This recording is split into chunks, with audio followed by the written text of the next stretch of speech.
This is the Relevant Podcast.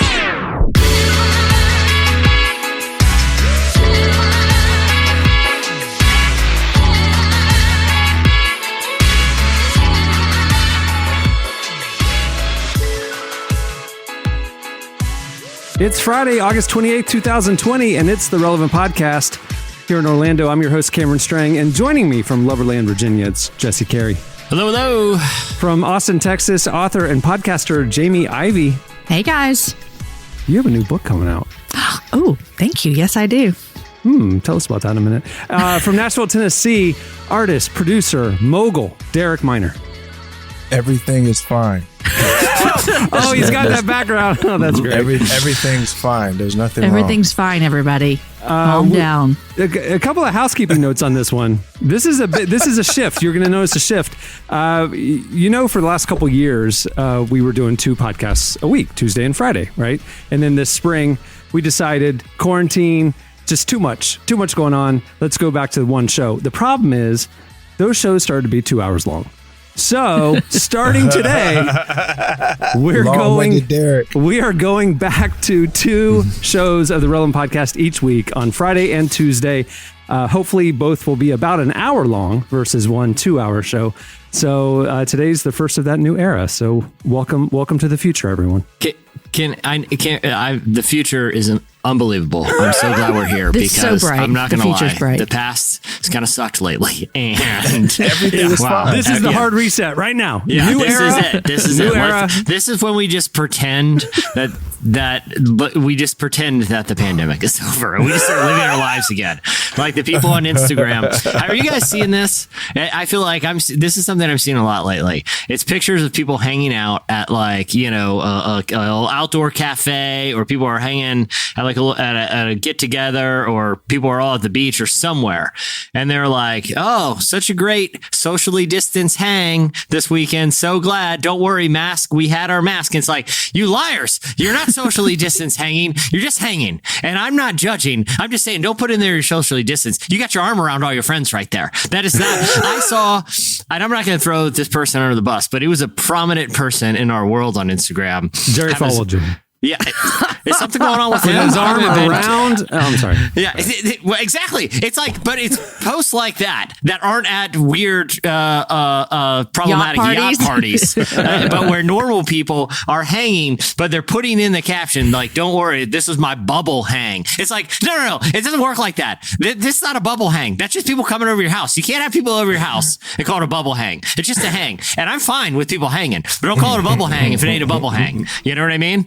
That bubbles people coming in and out. It's just how bubbles work. It's a misunderstanding of bubbles. Again, I'm not judging. I've had a lot of people over, but I'm not. But you're not saying that you're socially distancing. I'm not acting like I'm not just hanging with people. My problem isn't hanging. My problem is don't fool us. We all know what's happening here. Have you guys seen this? Well, I think it's weird because I think there's some shame around it. Like, there's so many things that I am doing with not that I need to share everything in my life online by any means, but there's some. No, I don't, because of COVID. There's a lot. Like, I had a girls' night last night, so we were all sitting around the hot tub. That hot tub is not 6 times 6 times. It's not that big, but I wouldn't normally share that. My point is, I think that if people, they feel like they're going to get shamed if they're hanging out. So y'all were just boiling the COVID into each other, is what you're saying? Yeah, it's all that chlorine, guys. We're good. We're good. I think hot tubs are sanitary. I think that's COVID free. Nothing can. Hey guys, nothing can live in a hot tub. Nothing. Hey, I'm gonna keep it gangster. That's the I'm fun of a not hot getting tub. in a hot tub with nobody but myself. I will tell you, I do miss the hot tub hot takes, Jesse. When we could actually hang out, hang out in the hot tub, just kind of shoot the breeze. That was some good podcasting material. I know, because here's the thing about hot tubs. Everyone gets loose. Sometimes a little too loose, but everyone's going to get loose. And when you're loose, you got to let it rip a little. So I'm the only person on this podcast that is not weirded out by public pools and public. Oh, no, I'm not going to no public pool. This is my friend's house. This is.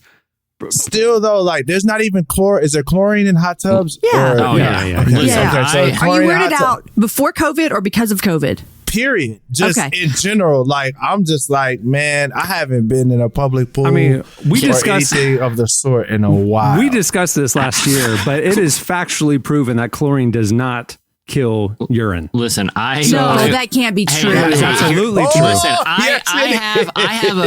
there was one summer where I was a lifeguard at a community pool. It was only 5 feet deep. It was really just to make sure people didn't bring glass bottles by the pool, which they violated all the time and looked at me dead in the eye. And they said, I live here. I pay your salary, lifeguard. Now shut up. They would literally talk to me like that. And I was responsible for the chemicals. And I'll say this, guys, it's all over the map depending on who's running that pool, because full days would go by where I forgot to do anything regarding chemicals. And oh man, see, there was a lot of checks and balances with that pool association. So whatever happened to, like, back in the 80s? I remember a friend of mine had this in their pool. They had a chemical in their pool that would react with urine and would turn it blue. Like, so if a little kid saw that happen, or it was just what they told you? Because I've heard people say that to make you not pee. I saw it happen at a friend's house to one of my friends, and I'm like, and we all jumped out of the pool. That is what happened to that chemical. That would solve it all. Public shaming. It's public shaming. That's what I'm saying. I don't agree with public shaming. Even if it has to do what it is. Even if it has to do with urine in the pool. Shaming is shaming in my book. You let he who is without bladder problems cast the first stone. Okay, so Derek. Oh, sorry. I took my kids to a water park this weekend. Oh no! Right. Oh no! Would you get in the lazy river and roll? No. No. You went to a lazy river during COVID? Listen, the water park is open and the children need something to do, and we're outside. Texas and is the chlorine. Wild West. Texas. Listen, I'm telling y'all now. When the zombie apocalypse happens, at this rate in 2020, I'm gonna get Jamie first. Because Jamie, like, she doing everything. She like hot tub time machine. She like, yo, let's go get tattoos. Look, but here's what I I'm appreciate. faithfully wearing my mask, and when we go to restaurants, we follow all You're the in the rules. lazy river wearing a mask? I don't No, believe you don't have to that. wear a mask. Lazy But river, here's the thing, Jamie. At blue least you're cheese in honest. the lake. All that. Right, Jesse. I'm honest. I posted a link, and I'm not going to reveal who this person is, but it's an example that I even saw like today of someone saying, "Oh, posting a hang," but they preface it in the caption like, "Oh, it's COVID safe." It's like, no, just leave that part out, okay? Like you're hanging, and that's fine, okay? Well, everybody's just like too stir crazy. They're trying to get back to normal, and it's just they can't take it anymore. All right, well, moving the show along, we have a great show in store for you today. Coming up later, author, speaker, and pastor Sarah Jakes Roberts joins us. We talked to her about taking care of yourself while being stuck at home, and how she's still investing in community, even during quarantine. I don't think she's wearing jeans to the lake and going to the lazy river with her friends, but it's the good stuff. It's the good stuff. Jamie, I'm not judging. I think it's awesome you went to a lazy river. I think, I hope you're wearing some kind of wetsuit that was dipped in hand sanitizer. She got a really weird rash, but other than that, it was safe. But all right, we're moving the show along. Stay tuned. Up next, it'll be the Hot List. Oh boy. It's going to be a wild one this week.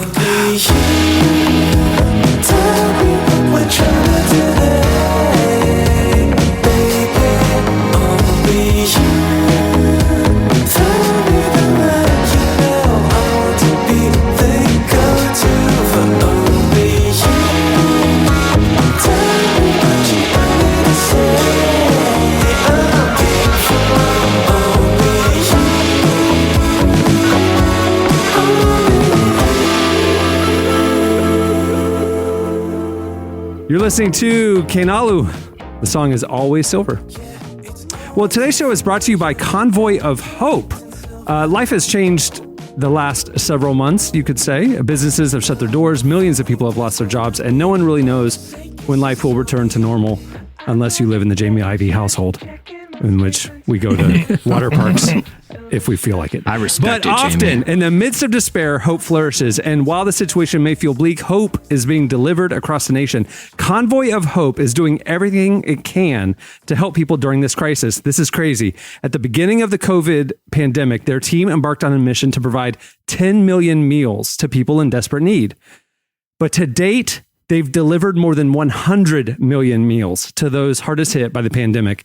If you'd like to support their ongoing mission to deliver help to those who need it most, visit convoyofhope.org relevant. Whether it's a share on social media, a prayer, or a financial gift, they're grateful for any help you can send their way. Check it out. It's convoyofhope.org/relevant. All right. It's time for our weekly look at what's happening at the intersection of faith and culture. It's time for... It's the hot list. It's sizzling. Oh boy. And this week it's especially hot. Please welcome to the show, Relevant Senior Editor Tyler Huckabee. Hey, Tyler. Hey, everybody. So, hey, anything going on this week? No. Nothing new. No. I dug and dug. I just couldn't find it. Slow week at the intersection of faith and culture. Sometimes you cover the news. Sometimes you got to make news to just have something to say on here. Yeah, this is a dog bites man week. It's just could not find that interesting story out there. Man bites dog, right? Well, no, that's what I'm saying. This week was actually a dog bites man. There was no interesting man biting dog. We just had to go with the least newsworthy. So, I mean, nothing big, especially with large evangelical institutions. There was one quick, and we'd be remiss if we did not. All right, this is the truth. There are two major stories, obviously, that we're covering at Relevant a lot this week. One of them not so fun. Oh no, neither of them are fun. Neither of them are good things. This isn't a light, fun release week. This is there's two big things we need to talk about. So take it away, Tyler. Yeah, so the first thing we're gonna do, we got to dive right in here to this beat, which we've kind of covered. We've covered the play-by-play for a couple months now, and it's important that we get into what happened with Jerry Falwell Jr. On the first part of this week, which is obviously a very uncomfortable story, not super easy to talk about, but I'd say a fittingly strange end to what's been a very strange career for this man as the former president of Liberty University. So on Monday, Reuters published some very explosive allegations from a former business partner of Jerry Falwell Jr. that detailed a years-long sexual affair involving Falwell and his wife, Becky Falwell. The one-time president of Liberty was on indefinite leave at the time for a separate scandal involving that bizarre Instagram post that we've covered at length. He denied the report. He told the Washington Examiner that his wife had the affair without his knowledge or involvement. But this former business associate, a guy named Juan Carlo Granda, provided Reuters with screenshots and recorded audio that prove his story that this was sort of let's say a throuple situation, an affair that involved both Jerry, his wife Becky, and this young man, Juan Carlo. And I think probably most people are, if you're online at all, this story was on the New York Times, it was on the Washington Post, it was on the AP, it was obviously, we covered it at Relevant. It was a very big story, and the evidence that this young man had is very, it's either some very good audio cutting or he's really got the receipts here. He came prepared. That kicked off a really complicated couple of hours during which numerous sources at the school's board first confirmed that Falwell had tendered his resignation, but then evidently later on Monday, Falwell withdrew his resignation. Then he told Wall Street Journal that he had resigned for real this time, and by this time the board was in full agreement. They in fact released a pretty lengthy statement that said Falwell's return would be, quote, not in the best interests of the university, which is, all things considered, pretty extraordinary.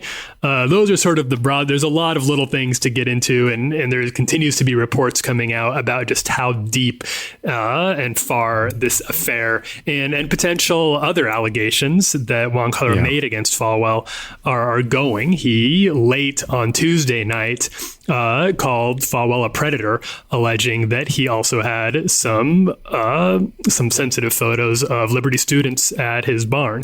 That is not confirmed. That is just him saying that right now. But obviously, that would warrant a very serious investigation, potentially from the police as well. And to be fair, on Wednesday, and we're recording this episode on Wednesday, and obviously by Friday, more evidence or things may be said or done.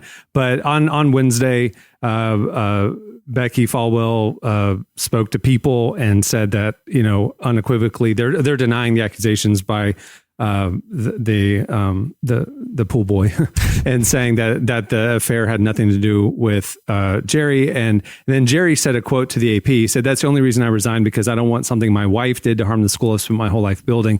I never broke a single rule that applies to staff members at Liberty," which I was. So I want everyone to know that. So they are unequivocally denying the accusations. And like you said, Tyler, Reuters on Sunday alluded to the fact that they saw and they're reporting evidence and they heard evidence.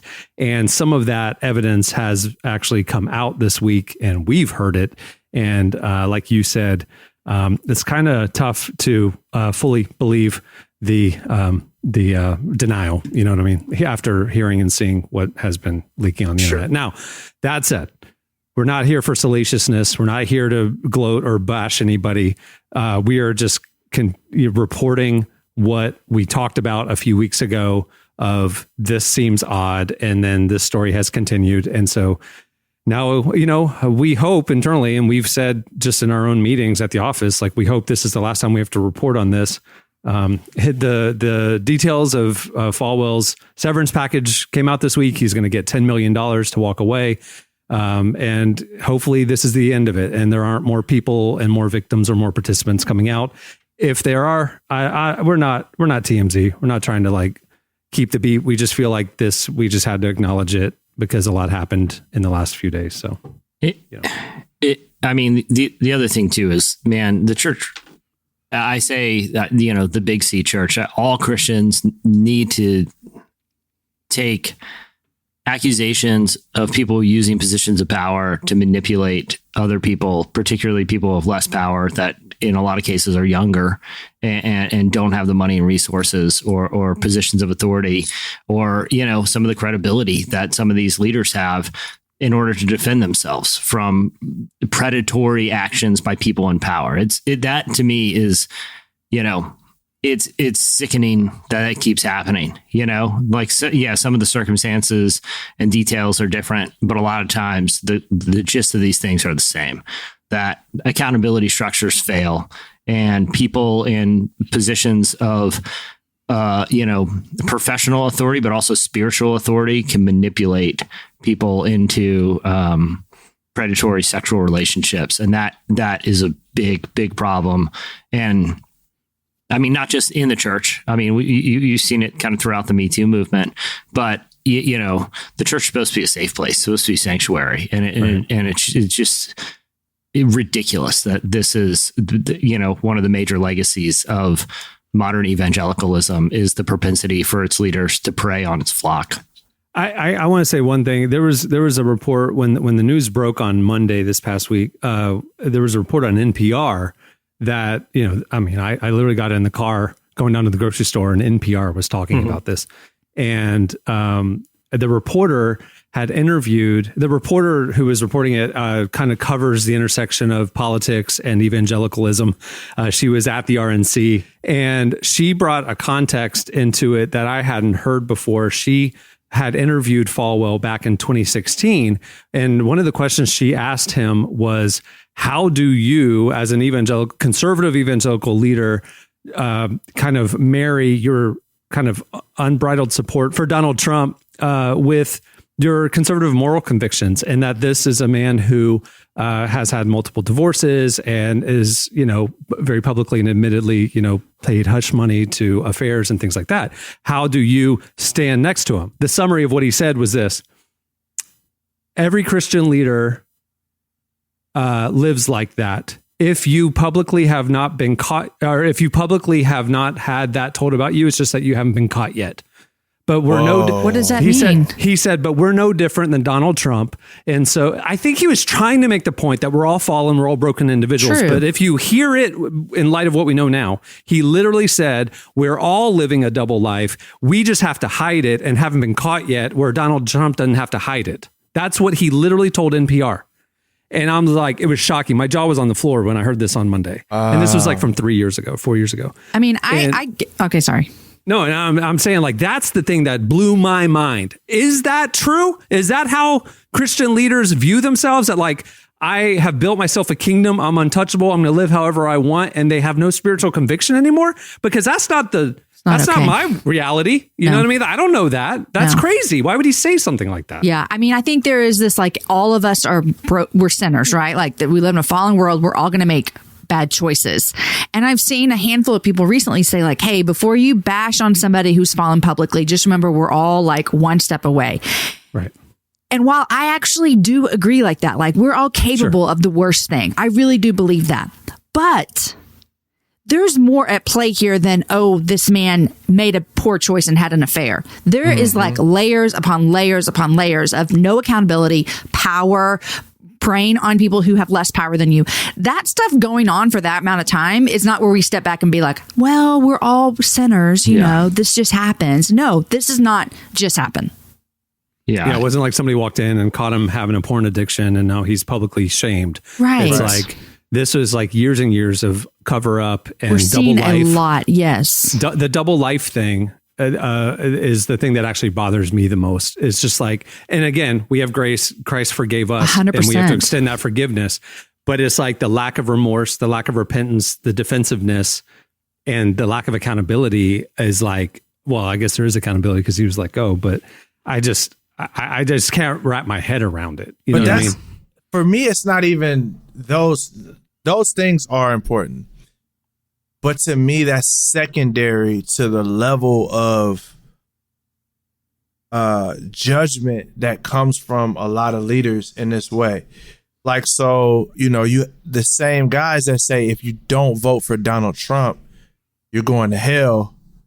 At the same time, how can you say that my vote will send me to hell, but at the same time, I can live a double life where my wife and I are having this kind of relationship with this pool boy, and then that's okay?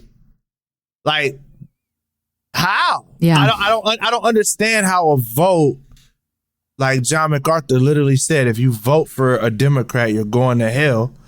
How? But now when it comes to, you know, crazy sexual exploits, that it's like, oh, we got to remember our grace, people.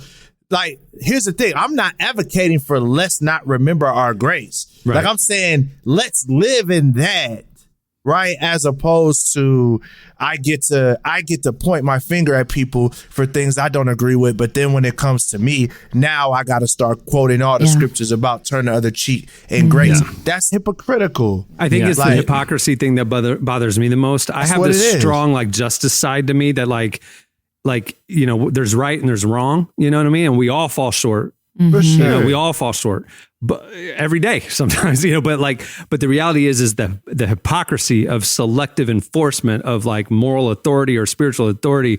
Like, I just can't wrap my head around what you're talking about, Derek. Like, that's the thing that I can't rectify is the mindset when you lay your head on your pillow at night, the double life hypocrisy thing, where you're standing on stage saying one thing and living another.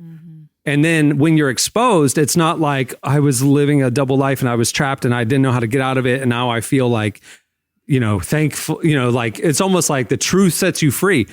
It's almost a defensiveness of like, how dare you judge me? Yeah. You know, and it's like, what? Well, he literally said, I feel like Dr. Martin Luther King, which first of all, bruh, come on, fam. Like, bro, no, like you definitely don't feel like Dr. Martin Luther King because, you know, you haven't been the biggest advocate for the rights of black people. But my man's is like, I feel like Dr. Martin Luther King and free at last. Not free at last. I got caught and now I can get help. Right. And live a different lifestyle. And it's free at last because now I can get the stupid liberty stuff off my back. And now I don't have to. It's like, yo, bro, like in my mind, it's like he said, I don't have to pretend anymore. Like, I'm free. I'm going to go into business. Bye. I mean, he literally was just like unremorseful. And we are irrelevant. And I've said this before, but it comes up whenever we talk about this. So I want to stress it again. The Relevant Podcast is a pro forgiveness podcast. We believe in grace, and forgiveness is freely offered from God. And if Jerry Falwell Jr. were to seek forgiveness against the victims of these alleged things that have these allegations, if he were to seek forgiveness, I would imagine that's a conversation many of them would be willing to entertain as his brothers and sisters in Christ.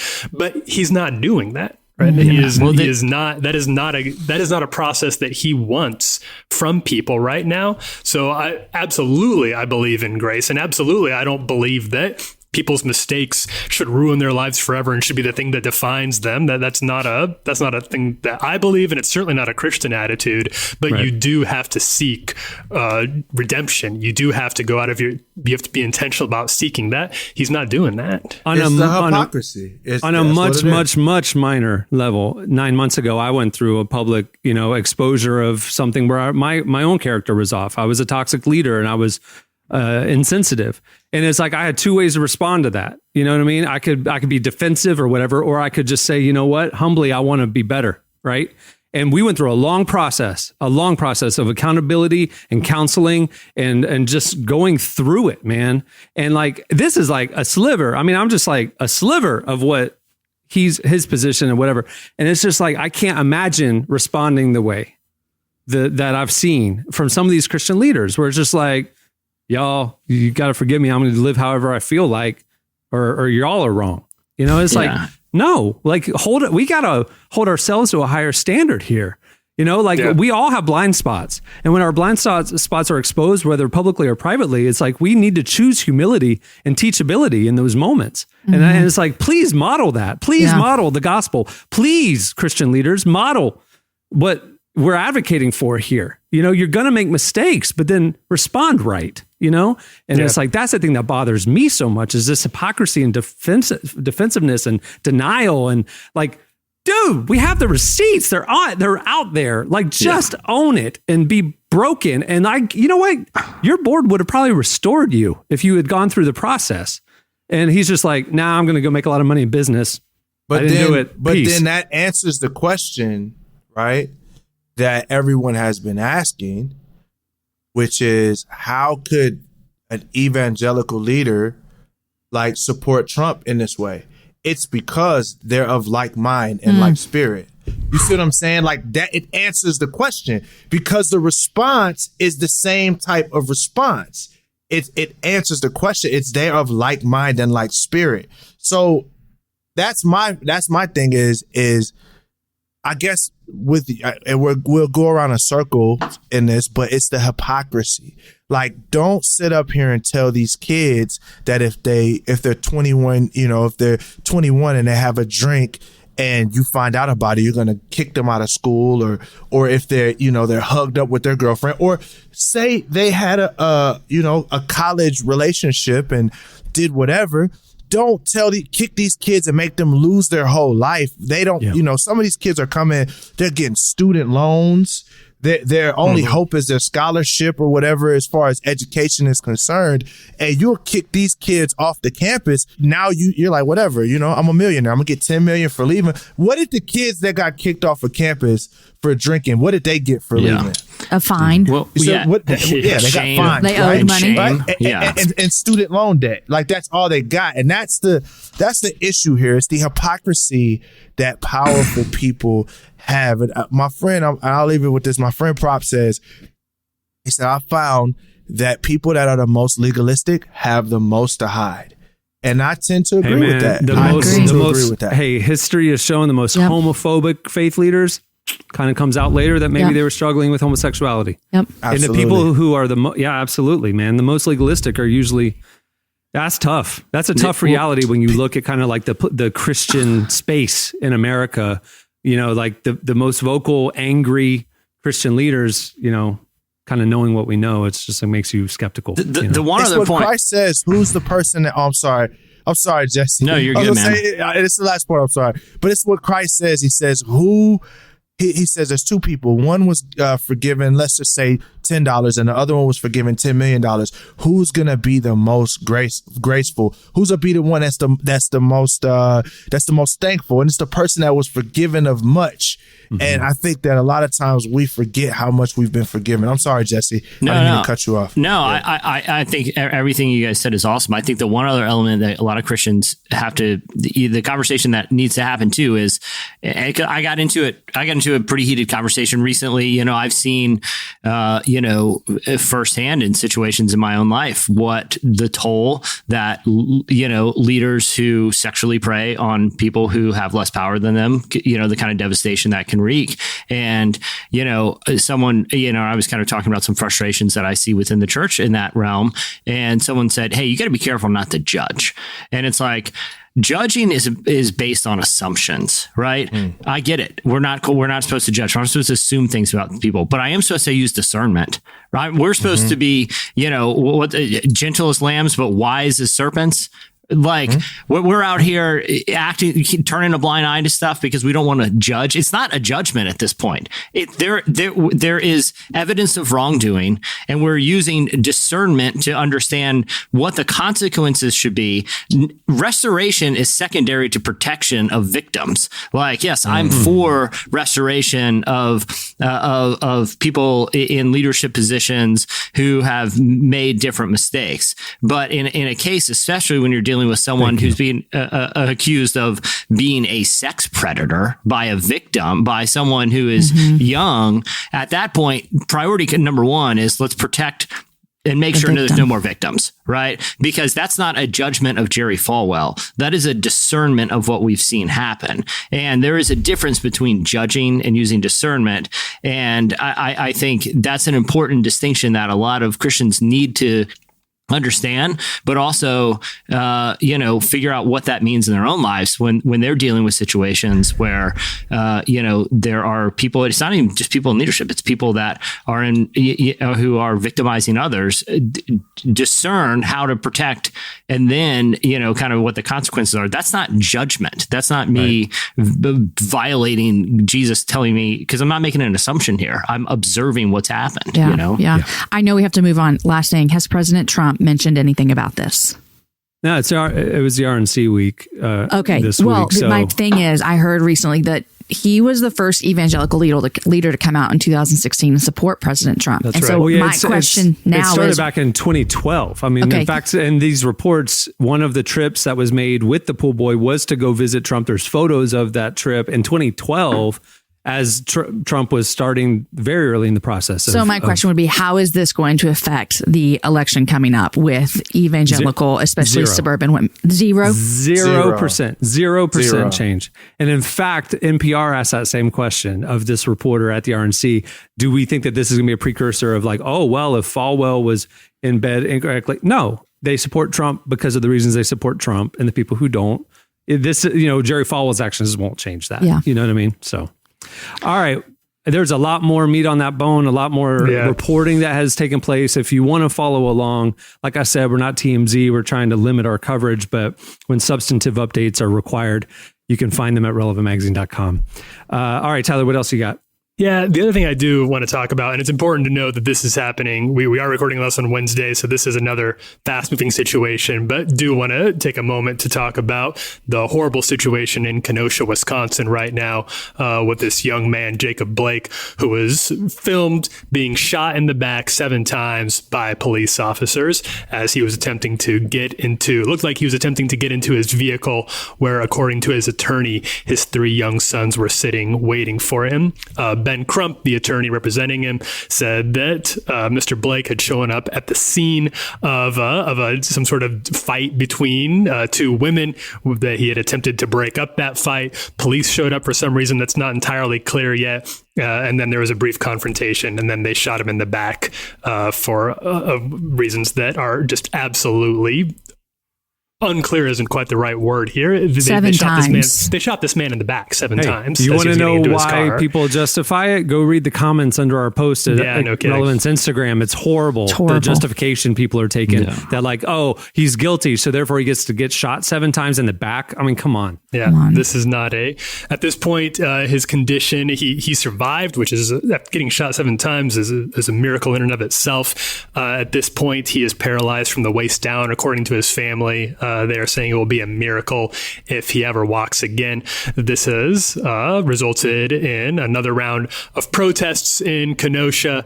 On Tuesday night, 2 people were actually killed in these protests, and a third was seriously wounded. Not totally clear exactly how that happened yet, but it may have something to do with some sort of citizen, some potentially white nationalist connected citizen vigilantes who have showed up to try to in their words, protect private property, but obviously also in an attempt to show the protesters who they think is boss in Kenosha, Wisconsin.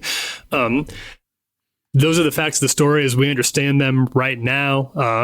This conversation is just so hard to have again, but we don't see change. So it keeps happening. And obviously the response, because we haven't seen change and because people are so sick and fed up, like the response, the protests have been more, I would say, elevated than previous protests. And it's just, and one of the most defining kind of metaphors for this that I saw was when protesters burned to the ground the Kenosha Corrections compound. Okay, burned it to the ground. There was one wall left standing, and somebody spray painted on there, "Will you listen to us now? Black Lives Matter." And it's like, and that's the thing about protest is like it's like when systemic change won't happen, when the power structure won't listen, it's like the voice of the people gets louder and louder and louder. And it's like, will you listen now? You know, that's the thing that's going on in Kenosha this week that I think is different than 2 months ago. The most go ahead, Derek. Oh, I'm sorry. The most terrifying thing about this to me is the aftermath of during the protest. His name is, so I'm reading, Kyle Rittenhouse of Antioch, Illinois.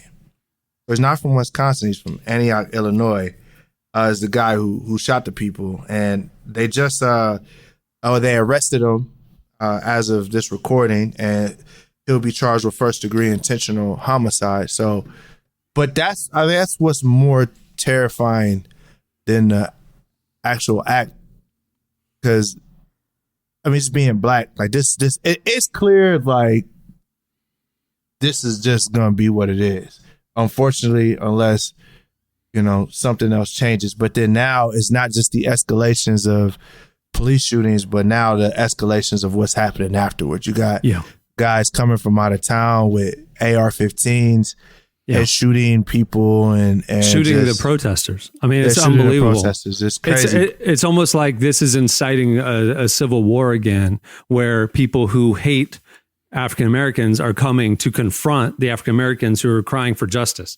It's just like, and that confrontation is turning violent. And it's like, it seems like the stakes are getting higher and higher as time passes. And it's like, just praying right now. Quite honestly, how I feel, and then I'm sorry, Jamie, I'll let you hop in, but how I feel is it's hard because in most of these videos, like I think the kids that got shot were white kids. So it almost feels as if, the message of Black Lives Mattering is starting to get kind of taken to the back burner. And there's all these different factions, not necessarily the message being put to the back burner, but it's just so convoluted now because you got the far left versus the far right that doesn't really have much to do with black people and police. Like, it's kind of crazy. But then at the same time, like, we kind of get blamed for that. You know what I mean? Like, we get blamed for it. So it's kind of, I don't know, it's getting scary, like, for real. It is getting scary. Yeah, I'm sure it is. I saw this, I guess I saw it maybe Sunday. Well, I don't know whenever it happened. I saw it. It happened at like 5 o'clock. I saw it happen that night, and it affects me as a mom to black children. And so I know that there are so many people who are listening that also are in the same shoes as Derek and I parenting. And I was really sad yesterday. I mean, I was just really sad about it. And I just want to give a little, I don't want to call this a soapbox, but I just want to give all of you listeners a little, just like, here's your friend Jamie helping you out a little bit. That when someone puts on their social media, I'm really sad about this today. Like I put a post up, like, I'm just sad. I'm sad that this man got shot. I'm sad that his children saw it. I'm sad that this keeps happening. I'm really sad. You know what you don't do to someone is you don't come back at them and be like, well, you don't know all the facts yet, so quit spreading lies. Or you don't come back with, well, why don't you talk about black on black crime? Or you don't come back with, you know what, you're talking about this is perpetuating the problem. That's just my little, hey, here's how to be a nice Christian friend to people, is that when they're saying they're sad about something that's happened, you don't need to come in and say, well, what about this? Someone sent me a message and said, I see you talk about this sad, but can you talk about this? I said, no, not today. I can't, because I'm sad today that another black man was shot at the hands of a man in power. And so that's my little PSA. anyone else can add anything to it, but that made me mad. Again, we're continuing to cover this story over at relevantmagazine.com. And hopefully, I mean, this isn't a story that'll keep having to be covered. Hopefully change can happen. But all right, well, that'll do it for Don't Play the Clip. Don't play the jingle. That'll do it for the Odd List. Thanks, Tyler. Thanks, guys. All right, stay tuned. Up next, Sarah Jakes Roberts joins us. So tell me that you never let me down. 'Cause you're my final breath before drown. You're my last resort when it's too late. Who takes my pain away?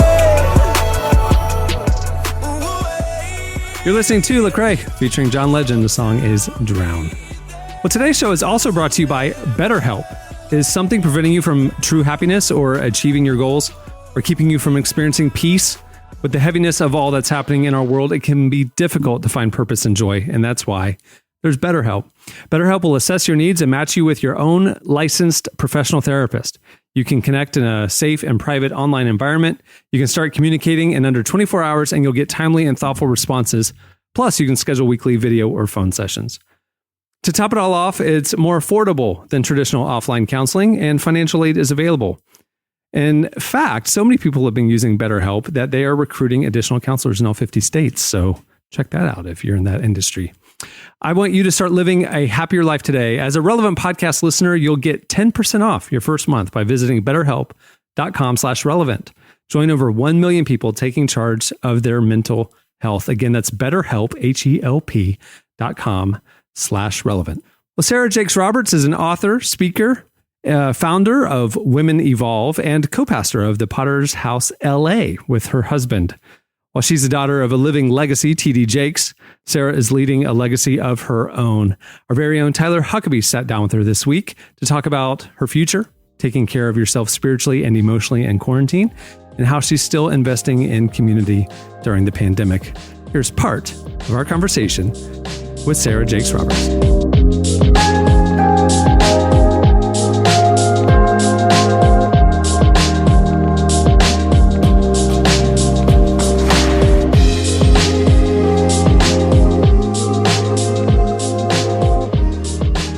Okay, so Sarah, my first question for you is something I've been asking pretty much everybody that I've talked to over the past couple of months, which is just, how are you doing? Everyone's normal has just been completely upended. And so we have found that our greatest strength and strategy in this season is to stop grieving for what used to be and to start assessing what is now.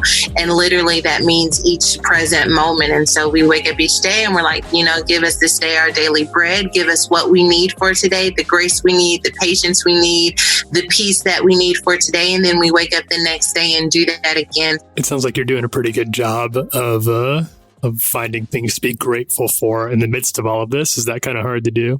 I have found that gratitude isn't necessarily in a moment that is as big as what we're facing, but rather the collective small things that lead us to that moment. So little things like being able to, not little things, but things that we maybe take for granted, like waking up in the morning, to have a roof over our head. There are still many things that are functioning in our life, and the culmination of all of those things generally outweigh that enormous issue that is still there, still powerful, but it's also counteracted by what is working well.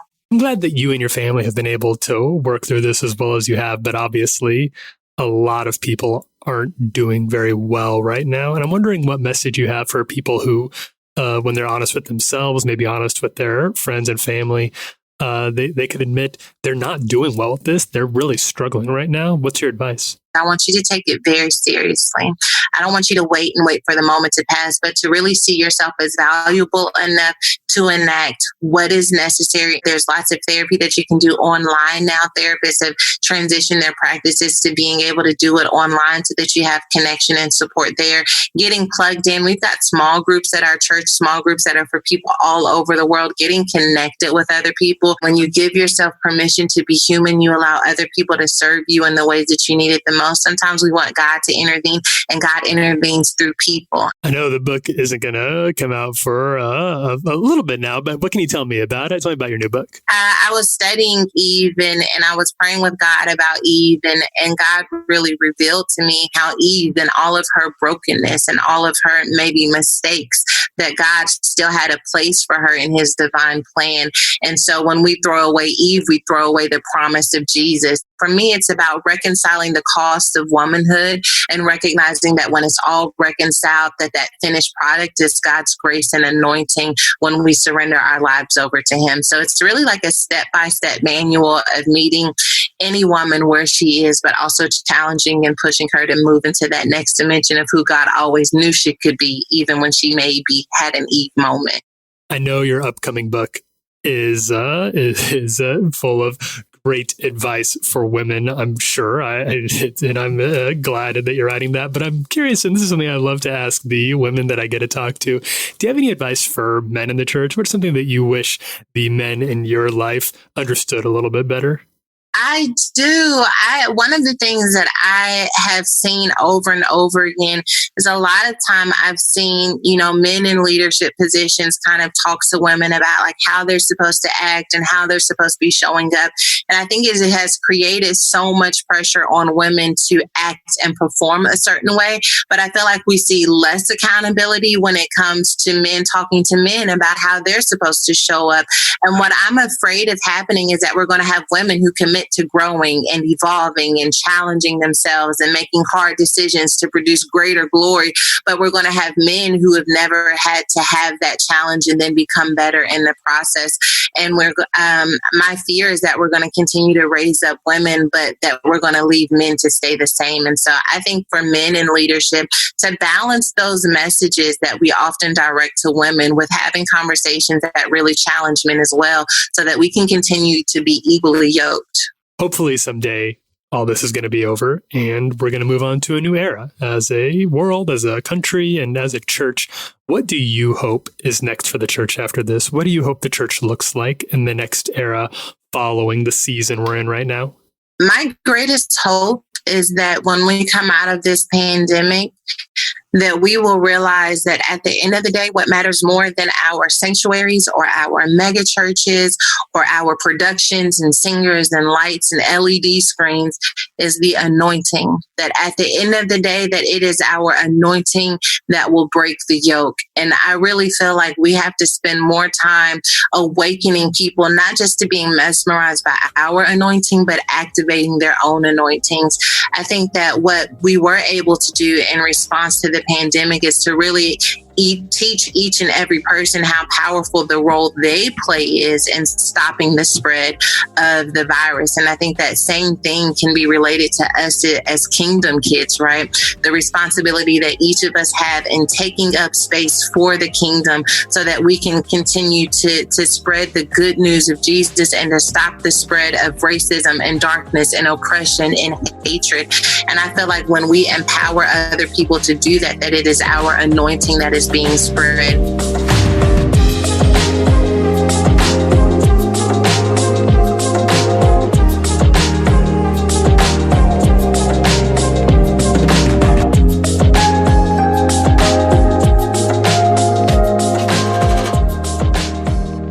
That was Sarah Jakes Roberts. Make sure to check out more of that convo over at relevantmagazine.com.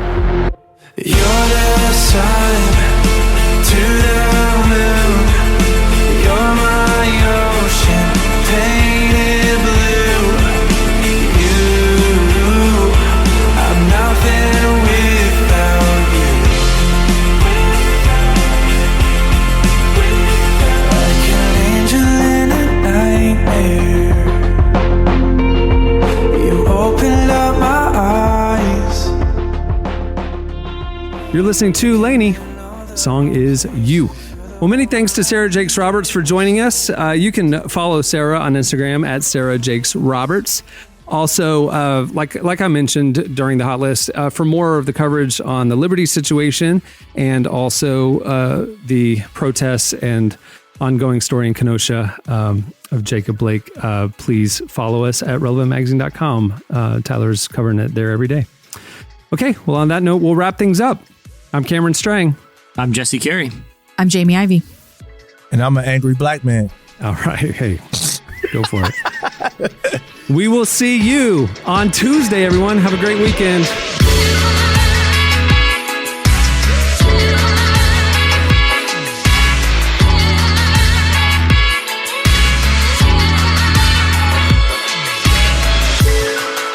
Thanks for listening to the Relevant Podcast. Check out our features, interviews, and news updates every day at relevantmagazine.com. And make sure to follow Relevant on Twitter, Facebook, and Instagram for the latest.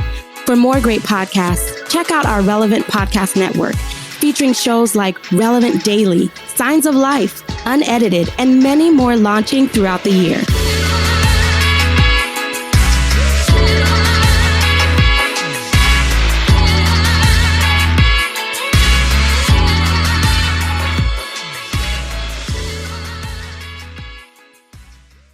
Nothing can live in a hot tub. Nothing.